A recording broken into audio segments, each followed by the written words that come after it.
बिस्मिल्लाहिर्रहमानिर्रहीम। अस्सलाम वालेकुम फ्रेंड्स, मैं हूं सलमा अंसारी। कैसे हो आप सब? उम्मीद करती हूँ आप सब ठीक होंगे, अल्लाह पाक की रहमत से खैरियत से होंगे। तो आज मैं अपने किचन में बना रही हूँ अदरक लहसुन का पेस्ट। अदरक लहसुन का पेस्ट बनाने का बहुत ही फ़ायदा होता है। जब खाना बनाना होता है तो मिनटों में बन जाता है, क्योंकि इस चीज़ में बहुत ज़्यादा हेल्प होती है। और लहसुन वैसे भी अक्सर बहुत ही महंगा हो जाता है। अगर इसे बना के इसका पेस्ट रखा हो तो बड़ा सुकून होता है कि जब चीज़ बहुत महंगी होती है आपने बना के रखी हो तो बहुत सुकून होता है इस चीज़ में।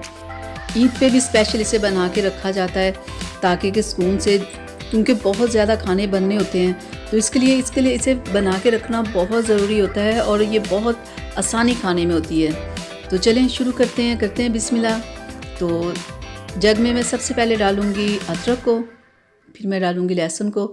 ये है कि अगर आपने लंबे टाइम के लिए इसे महफूज करके रखना है ना फ्रीज़र में, तो फिर आप पानी ना डालिएगा, ठीक है। और लहसुन भी आपका खुश्क होना चाहिए और अदरक भी खुश्क होनी चाहिए। तो मैं इसमें सिर्फ इतना ऑयल डालूँगी और कुछ पानी डालूँगी, क्योंकि मुझे लंबे टाइम के लिए नहीं चाहिए। हमारे घर में तो यूज़ हो जाता है ना महीने में 10 दिन 15 दिन में, तो मैंने इसे महफूज नहीं करना, मैंने इसे डेली यूज़ करना। जब आपने डेली यूज़ करना तो आप इसमें पानी डाल सकते हैं, ठीक है। अगर नहीं आपने रखना है ज़्यादा टाइम के लिए तो फिर खाली सिर्फ आप ऑयल इसमें डालो। तो ऐसे डाल के आप इसे ग्राइंड कर लें, ठीक है। तो ग्राइंड करके आप किसी भी बॉटल में इसे रख लो और फ्रिज में रख लो और डेली इसे यूज़ करो। तो ये नहीं बन गया हमारा पेस्ट। अब मैं इसे बॉटल में निकाल लेती हूँ। ये बात आपने जहन में रखनी है कि जब आपने लंबे टाइम के लिए रखना है तो अदरक लहसुन को अच्छे से खुश्क हो, और जब ऐसे ग्राइंड करना है तो पानी की जगह सिर्फ आपने ऑयल डालना है। तो इतने पेस्ट के लिए कम से कम 1-2 कप आपको ऑयल लग जाएगा, ठीक है। तो मुझे तो फ़ौरन यूज़ करना था, इसलिए मैंने इसमें पानी डाला है।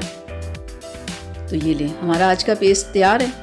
तो डियर फ्रेंड्स, ये थी मेरी आज की वीडियो आप लोगों के लिए। उम्मीद करती हूँ आप लोगों को अच्छी लगी होगी। तो अच्छी लगी हो तो प्लीज़ इसे लाइक शेयर ज़रूर कीजिएगा। अगर अभी तक आप लोगों ने मेरे चैनल को सब्सक्राइब नहीं किया तो प्लीज़ जल्दी से कर लें, ताकि मैं ऐसी ही वीडियोस आप लोगों के लिए बनाती रहूं। तो अब अपनी सलमा को इजाज़त दीजिएगा। अगली वीडियो तक के लिए अपना बहुत सारा ख्याल रखिएगा। मुझे अपनी दुआओं में याद रखिएगा। अल्लाह हाफिज़।